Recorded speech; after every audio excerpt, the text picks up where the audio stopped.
इलाहाबाद और जौनपुर और पूर्वांचल के जितने भी उधर के ज़िले हैं, लगभग सब ज़िलों में ऐसा एक माहौल अतीक अहमद ने बना के रखा था कि जब देर रात को बच्चे नहीं सोते थे तो उनकी माँ कहती थी बेटा सो जा वरना अतीक आ जाएगा। लेकिन अब अतीक की ये स्थिति आ गई कि सब लोगों ने कहा कि अतीक अब तू चुप बैठ जा, क्योंकि उत्तर प्रदेश में बाबा आ गए हैं।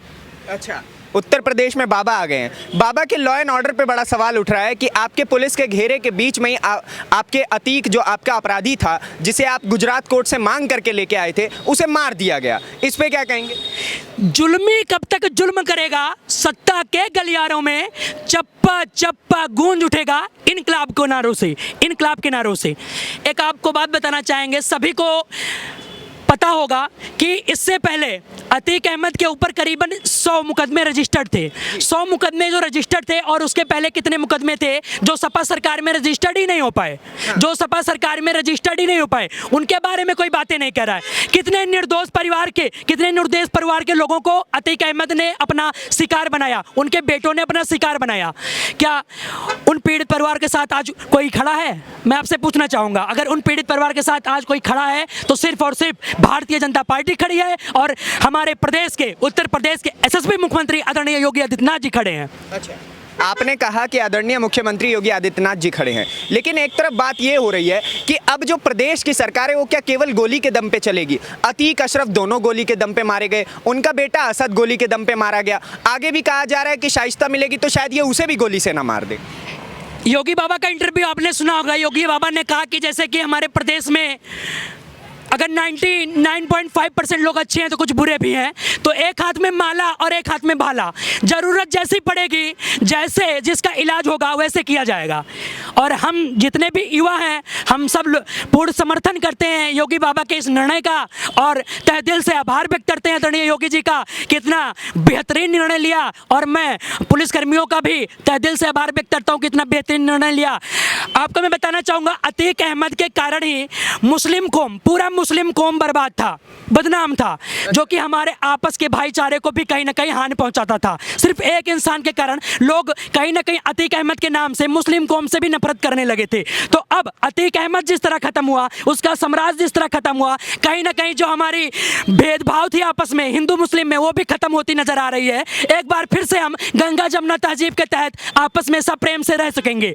आपने कहा कि मुस्लिम कौम जो था, अब हमारे बीच में दूरियां कम होगी।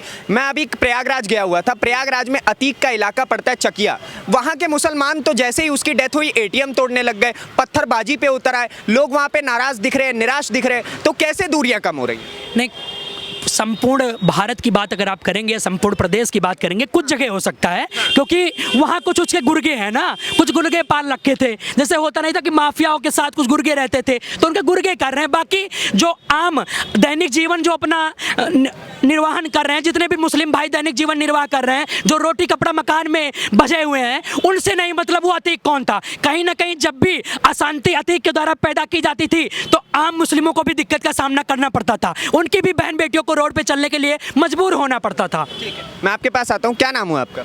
मेरा नाम राघव है और मैं ज़िला गाज़ियाबाद से बिलोंग करता हूँ। अच्छा, उत्तर प्रदेश से ही बिलोंग करते हैं। जैसा कि अभी इन्होंने कहा कि उनके गुर्गे जो थे शायद उस खौफ से भी हो, क्या लगता है अब उसके गुर्गे और ऊपर उठेंगे अतीक के मरने के बाद? क्या लोग प्रदेश में लोगों को अब और वो दोबारा परेशान करना शुरू करेंगे? नहीं, ऐसा नहीं है, क्योंकि योगी का जो लॉ एंड ऑर्डर है वो बहुत अच्छा है और उसने पहले ही कह रखा है कि जिसका इलाज जैसे वो दोनों तरह से करेगा।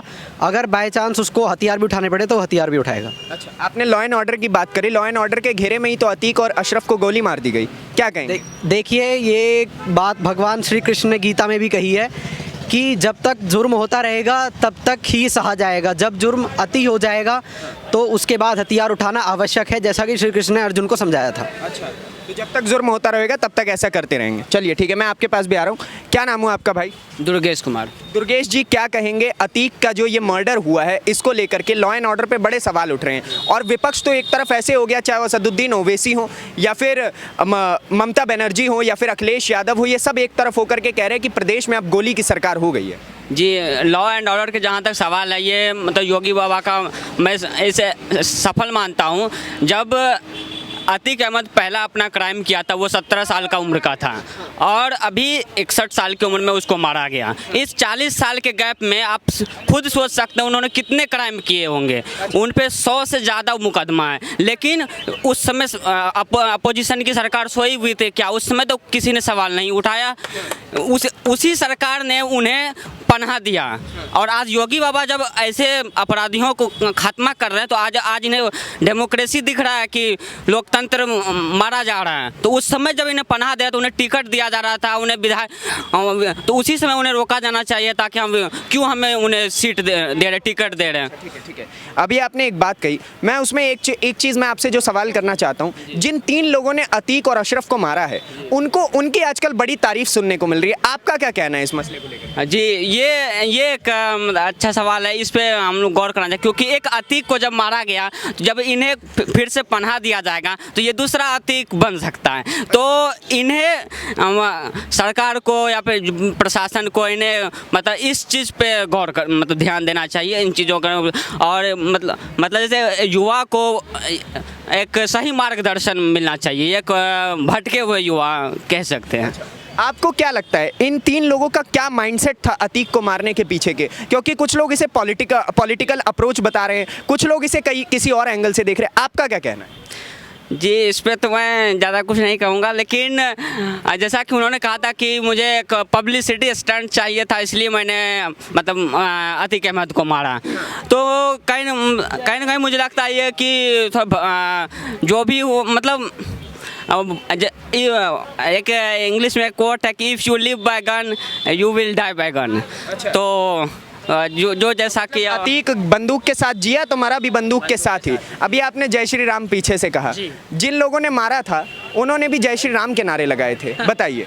निश्चित तौर पे हम लोग सनातन धर्म से हैं और हम मर्यादा पुरुषोत्तम प्रभु श्री राम के धरती में मेरा जन्म हुआ है। मैं गर्व के साथ कह सकता हूँ मैं अयोध्या से हूँ, तो कहीं ना कहीं 24 घंटे में मेरे मुंह से करीबन हज़ारों बार जय श्री राम का ये बोध निकलता है और मैं गर्व के साथ कहता हूँ कि मैं सनातन धर्म में पैदा हुआ हूँ, मैं हिंदू हूँ और जिसके लिए मैं मेरे शरीर में खून का जब तक लास्ट कण रहेगा, कतरा रहेगा, तब तक मैं जय श्री राम कहता रहूँगा। क्योंकि अतीक, सिर्फ एक अतीक के मर जाने से संपूर्ण प्रदेश की और संपूर्ण देश की वो अत्याचार नहीं खत्म हो सकता। अतीक के वाइफ के ऊपर भी कार्रवाई होनी चाहिए, उसके बेटी के ऊपर भी कार्रवाई होनी चाहिए, पूरे खानदान के ऊपर कार्रवाई होनी चाहिए। अतीक भी तो बेचारा यही कह रहा था कि भाई हम मिट्टी में मिल चुके हैं, हमारे परिवार को तो बख्श दो। परिवार से क्या दुश्मनी निकाली जा रही है? निश्चित तौर पे जब शादी होती है तो कहीं ना कहीं परिवार या जो भी घर में लक्ष्मी आती है उनका एक कर्तव्य होता है कि वो देखे कि हमारे भाई, हमारे पति, हमारे बच्चे किस राह पे चल रहे हैं। और अगर उनके परिवार ने अतीक का सपोर्ट नहीं किया होता या रहते सही समय पर अतीक से अपना संबंध खत्म कर दिया होता तो निश्चित तौर पे उनको कोई भी समस्या का सामना न करना पड़ता। लेकिन उनका संबंध अतीक से था तो वास्तव में जितने करोड़ की लगभग कई हजार सौ करोड़ की संपत्ति अतीक की है, पूरे ऐसो आराम से जिंदगी जीवन यापन कर रही है। तो अब समस्या आई तो समस्या का भी सामना करना पड़ेगा। प्रयागराज से मेरा घर मुश्किल से मुश्किल 130 या 40 किलोमीटर पड़ता है। मैं इस वीडियो के माध्यम से उनके गुर्गे को खुला चैलेंज करना चाहूंगा कि जिस भी सनातन धर्मियों से वो टकराएंगे वो चूर चूर हो जाएंगे। वो समय चला गया। अतीक जो बेचारा था, अतीक के खत्म होने से उसके सारे विषय को यही समाप्त कर देना चाहिए और जो बचा कुचा उसका जो मामला रह गया है, मैं सरकार से हाथ जोड़ के निवेदन करूंगा, जितने भी निर्दोष कुछ ऐसे बच्चे भी थे जिनके ऊपर से उनके पिताजी का हाथ चला गया, जिनके परिवार से उनके मुखिया का साया चला गया, मैं इस वीडियो के माध्यम से आदरणीय योगी आदित्यनाथ जी से एक बार फिर से निवेदन करूंगा कि सिर्फ अतीक ही नहीं, जितने भी ऐसे भ्रष्टाचार, जितने भी आतंकवाद, नस्ली किस्म के लोग हों, उनके खिलाफ सख्त से सख्त कार्रवाई होनी चाहिए। अच्छा, आपको क्या लगता है इस हत्या से उमेश पाल और राजू पाल के परिवार वाले अब ठंडक पा पाएंगे? क्या उनको जो चीज़ चाहिए थी उनको क्या उनका न्याय मिल गया? निश्चित तौर पे न्याय तो मिला ही होगा। क्योंकि जिस तरह से जब उमेश पाल के पार्थिव शरीर को उनकी परिवार ने देखा होगा तो कहीं ना कहीं उनके लिए ये पूरा जग, ये पूरी धरती सूनी पड़ गई होगी, क्योंकि उनके परिवार के ऊपर से उनके परिवार के मुखिया का हाथ हट गया था, साया हट गया था। तो ये न्यूज़ सुनकर कहीं ना कहीं उनके कलेजे में एक ठंडक पहुंची होगी और निश्चित तौर पर पहुँचनी भी चाहिए। अच्छा, पहुँचनी भी चाहिए। अभी आपने एक बात और कही कि सनातनियों से टकरा ले अगर उसके गुर्गों में हिम्मत हो तो। असदुद्दीन ओवैसी भी इसे सांप्रदायिक रूप से देख रहे हैं। वो कह रहे हैं कि मुसलमानों को टारगेट किया जाता है, हिंदुओं को मारा नहीं जाता है प्रदेश की सरकार के द्वारा। मुन्ना बजरंगी को देख लीजिए, कई ऐसे हिंदू भी हैं जो अपराधी किस्म के थे, जिनके ऊपर जांच हुई और उनके खिलाफ कार्रवाई की गई है। और ओवैसी जी की बात मत करिए, वो कीड़े मकोड़े की तरह भरमनाते रहते हैं, वो चर्चा का विषय ही नहीं है। ओवैसी चर्चा का विषय नहीं है। वो खुद हिंदू था, वो भी कुछ साल पहले वो मुस्लिम में कन्वर्ट हुआ है, तो कन्वर्टर की बात नहीं करते, वो खुद हिंदू है और कहीं ना कहीं वो भारतीय जनता पार्टी के लिए बहुत ही सपोर्ट करता है। भारतीय जनता पार्टी की अगर सरकार बनती है तो उसमें ओवैसी जी का भी बहुत बड़ा योगदान रहता है और इसके लिए मैं ओवैसी जी का दिल से आभार व्यक्त करूंगा। ओवैसी जी जय श्री राम, आप भी अयोध्या आइए, दर्शन कीजिए और अपने सारे पाप कर्मों को सरयू नदी में प्रवाहित कर दीजिए। तौर पे एक चीज और मुझे बताइए, मायावती का जो गेस्ट हाउस कांड हुआ था उसमें अतीक का बहुत बड़ा हाथ था, लेकिन आज जब अतीक की मृत्यु हुई है तो मायावती बड़े दुखद ट्वीट कर रही है। ये कैसी राजनीति चल रही है? देखिए, कहीं ना कहीं अब बहन जी भी बौखलाई हुई हैं। बहुत दिन से वो सत्ता की कुर्सी से बहुत ही दूर हैं। कुछ समय तक वो सत्ता की कुर्सी पर विराजमान रहती थी, आज वो समय की सत्ता की कुर्सी उनको दिखाई नहीं देती। यूट्यूब पे देखती हैं कि हम मैं मुख्यमंत्री थी, सूबे की मुख्यमंत्री थी, तो मैं कुर्सी पर बैठती थी, तो बौखला गई हैं। उनको वोट बैंक की राजनीति करनी है। वो अतीक अहमद का और जितने भी ऐसे लोग हैं उनका संरक्षण इसलिए कर रही हैं कि उनको अपनी वोट बैंक की राजनीति करनी है। वो प्रदेश में आना चाह रही हैं, लेकिन वो प्रदेश में बिल्कुल कतई नहीं आ सकती। मायावती जी को प्रदेश में आने का मतलब कि आम के पेड़ से केला उगना है। अच्छा जी। अच्छा, एक चीज और मुझे बताइए, क्या ये जो अतीक की हत्या हुई है, क्या आने वाले प्रदेश के चुनाव में, आने वाले जितने भी चुनाव हैं, क्या बीजेपी पर इस चीज का इफेक्ट पड़ेगा? क्योंकि लॉ एंड ऑर्डर को लेकर के ही बीजेपी अपनी पीठ थपथपाती थी और लॉ एंड ऑर्डर के घेरे में इन दोनों की हत्या हो जाती है। माननीय जी, मैं आपको बताना चाहूँगा कि भारतीय जनता पार्टी की तो बात करते हैं, लेकिन ऐसे कुछ घटनाओं से अब योगी जी को उत्तर प्रदेश के साथ साथ संपूर्ण देश, पूरा भारत देश और साथ ही साथ संपूर्ण विश्व योगी जी को पसंद करने लगा है। और निश्चित तौर पे वो दिन दूर नहीं जब माननीय मोदी जी का कार्यकाल समाप्त हो जाएगा और हमारे योगी जी पूरे देश की गद्दी पर बैठकर प्रधानमंत्री के कर्तव्यों का निर्वाह करेंगे। और उस दिन वास्तव में हम लोगों को लगेगा कि निश्चित तौर पे एक सबसे गरीब आम परिवार के एक बच्चे को प्रधानमंत्री बनाया गया, जो देश की सेवा में लगातार कार्यरत रहता है। चलिए, बहुत बहुत धन्यवाद आप सभी का हमारे साथ बातचीत करने के लिए। कि बच्चों ने अतीक अहमद का जो डेथ हुई है, उसकी जो गोली मारकर उसकी हत्या की गई है, उसको लेकर के अपनी राय बताई है। आपकी राय बेहद हम लगातार जानने की कोशिश में लगे हैं, तो उसके लिए कमेंट बॉक्स में खाली जगह है, अपनी राय रख लिया। अगली वीडियो में आपसे फिर से मुलाकात होगी, तब तक के लिए दीजिए इजाजत। धन्यवाद, नमस्कार, जय हिंद।